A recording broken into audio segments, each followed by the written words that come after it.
Typhoid आ गया था। आज मैं आपको टीनू और चिड़िया की घोंसले की कहानी सुनाऊंगी। एक समय की बात है, टीनू नाम की एक लड़की थी जो स्कूल में दिए गए कार्यों को बड़ी रुचि रखती थी। इस साल टीनू के स्कूल में गर्मियों की छुट्टी पड़ने से पहले उसके टीचर ने सभी को विभिन्न पक्षियों के चित्र दिखाकर चिड़िया पर निबंध लिखने को कहा था। सभी बच्चों को स्कूल खुलते ही टीचर को निबंध दिखाना था। पक्षियों की रंग बिरंगी किताब टीनू को बहुत पसंद थी और जब टीचर ने बताया कि उन पर निबंध लिखना है और सबसे अच्छा लिखने वाले को वह एक किताब मिलेगी तो टीनू बहुत खुश हुई। टीचर ने सभी पक्षियों से जुड़ी हुई कुछ कहानियां भी बच्चों को सुनाई। उसके बाद स्कूल की गर्मियों की छुट्टियां पड़ गईं। यूं तो टीनू हर साल अपनी गर्मियों की छुट्टियों बिताने के लिए कहीं न कहीं जाती थी, लेकिन इस साल की छुट्टियों में टीनू रोज पास के ही एक बगीचे में जाकर पक्षियों को और उसके घोंसलों को देखने लगी। उस बगीचे में गौरैया, दर्जिन, लवा जैसे बहुत से पक्षी आते थे। टीनू बगीचे में आने वाली हर चिड़िया को पहचानने की कोशिश करती और उसे गौर से देखती। टीनू देखती थी कि हर चिड़िया एक एक घास पर पत्ती, पंख आदि को जोड़कर कैसे अपना घोंसला बना रही है। उसके मन में होता कि चिड़िया को घोंसला बनाने के लिए कितनी मेहनत करनी पड़ती है। टीनू चाहती थी कि वो किसी तरह उन पक्षियों की मदद करे। एक दिन टीनू ने देखा कि पास के बगीचे में बदमाश लड़कों ने लवा चिड़ियों को घोंसला तोड़ दिया है। टीनू को यह देखकर बहुत दुख हुआ। उसने सोचा, क्यों ना मैं इसके लिए खुद को एक घोंसला बनाऊं, शायद ये इसका इस्तेमाल कर लेगी। टीनू को लगा कि वह कुछ देर में घोंसला बनाकर तैयार कर देगी, लेकिन टीनू पूरा दिन तिनकों और दूसरी चीजों से चिड़िया का घोंसला बुनती रही। बड़ी मुश्किल से जब घोंसला तैयार हुआ तो घोंसले को पेड़ पर टिकाने के लिए कुछ मिला नहीं। टीनू की माँ यह सब देख रही थी। तभी टीनू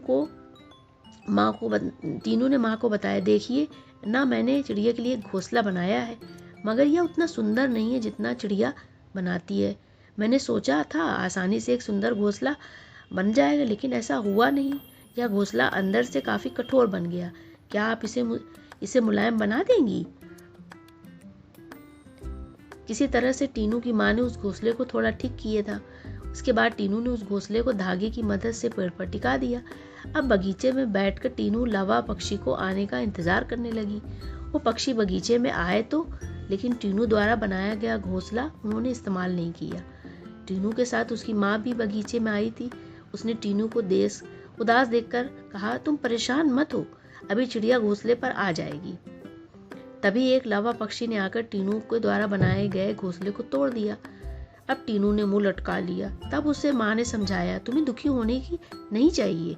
देखो, तुम्हारे द्वारा इस्तेमाल की गई चीजों से ही लावा पक्षी अपने लिए घोंसला बना रहे हैं। हो सकता है इन्हें दूसरों का बनाया हुआ घोंसला पसंद नहीं आता है। दुखी मन से टीनू ने कहा, माँ, मैं अपने स्कूल के निबंध में सब कुछ लिखूंगी। कुछ देर बाद टीनू ने कहा, माँ, आपने देखा कि लावा पक्षी अपना घर चिड़ियों में बना रहे हैं? जवाब में टीनू की माँ बोली, हाँ बेटा, मैंने सुना था कि लावा पक्षी अपना घोंसला किसी के घर के रोशनदान या पेड़ पर ही बनाते हैं। आज यह बात नहीं पता चली है। कुछ दिनों के बाद टीनू ने लावा पक्षियों के बारे में एक और बात जानी। वो सीधे उड़कर अपने घोंसले में नहीं जाते। घोंसले से कुछ दूर ठहर कर इधर उधर कूदते हुए वो अपने घोंसले तक पहुंचते हैं, ताकि किसी को उनके घोंसले का पता ही न चले। थोड़े दिनों में स्कूल की गर्मियों की छुट्टियां खत्म हो गईं। टीनू ने स्कूल जाकर लवा पक्षी के बारे में लिखा, निबंध प्रतियोगिता जीत ली। इनाम में मनपसंद चिड़िया वाली किताब मिलने पर टीनू बहुत खुश हुई। प्रतियोगिता जीतने के बाद भी टीनू रोज चिड़ियों की चहचहाट सुनने के लिए उस बगीचे में जाकर घंटों बैठती, मानो उसकी चिड़िया से दोस्ती हो गई हो। कहानी से सीख हमें ये मिलती है, चिड़िया के घोंसले की कहानी से ये सीख मिलती है कि छोटी छोटी बात पर मन को दुखी नहीं करना चाहिए। साथ कुछ ही आसपास चीज़ों पर गौर करने से हमें काफ़ी कुछ नया जानने को मिलता है।